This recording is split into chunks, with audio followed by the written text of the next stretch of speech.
नमस्कार, मी तन्मय टिल्लू आणि आपण पाहताय एनडीटीव्ही मराठीचं विशेष बातमीपत्र महाराष्ट्रनामा. महाराष्ट्रनामामध्ये पाहूयात परिवर्तनाची नवी पहाट, गडचिरोलीच्या प्रगतीचा नवा अध्याय. अनेक दशकं गडचिरोली म्हटलं की आपल्या डोळ्यांसमोर यायचा तो केवळ नक्षलवाद आणि दुर्गम भाग. पण आज गडचिरोलीची ही जुनी ओळख कायमची पुसली जाते. मुख्यमंत्री तथा जिल्ह्याचे पालकमंत्री देवेंद्र फडणवीस यांची दूरदृष्टी आणि महाराष्ट्र पोलीस आणि नक्षलवाद विरोधी पथकाच्या अविरत प्रयत्नातनं आज गडचिरोली खऱ्या अर्थानं सुरक्षित झालंय. या सुरक्षित वातावरणात विकासाची नवी पहाट होतीये. सुरक्षा आणि विकासाच्या समन्वयातनं गडचिरोलीचा कायापालट घडतोय. यात पोलीस आणि केंद्रीय सुरक्षा दलांची भूमिका अत्यंत महत्वाची ठरली आहे. दुर्गम भागांपर्यंत प्रशासनाची पोहोच वाढली आहे. नव्या पोलीस मदत केंद्रांमुळे सुरक्षा मजबूत झाली आहे. सुरक्षितता आणि विकासाचा हाच सुरेख संगम गडचिरोलीच्या परिवर्तनाचा मुख्य गाभा ठरतोय. रस्ते, पूल आणि मोबाईल टॉवर सारख्या पायाभूत सुविधांमुळे विकासाचा मार्गही सुकर झालाय.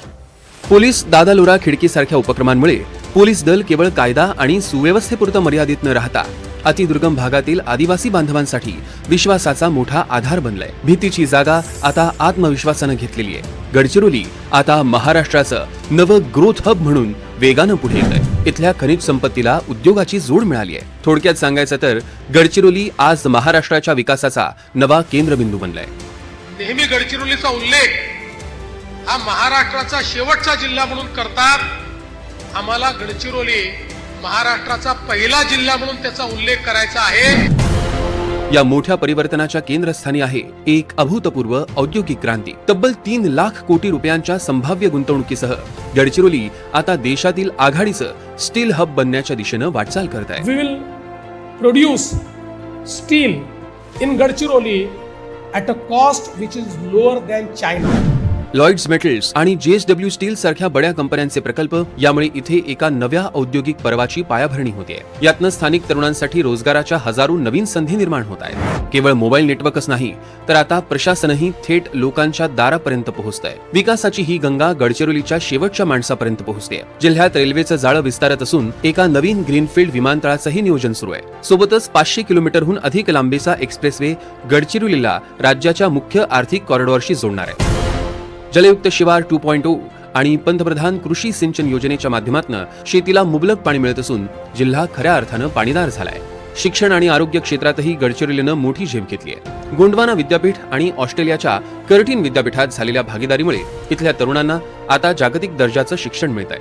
अहेरी आणि सिरोंचा येथील नवीन रुग्णालय तसंच गडचिरोलीत सुरू झालेलं 100 खाटांचं शासकीय वैद्यकीय महाविद्यालय यामुळे दुर्गम भागातही आता उत्तम दर्जाची आरोग्य सेवा पोहोचते. सर्व प्रकारची मल्टी स्पेशालिटी ही गडचिरोलीच्या सिरोंचा सारख्या या सगळ्या भागामध्ये उपलब्ध होणार आहे.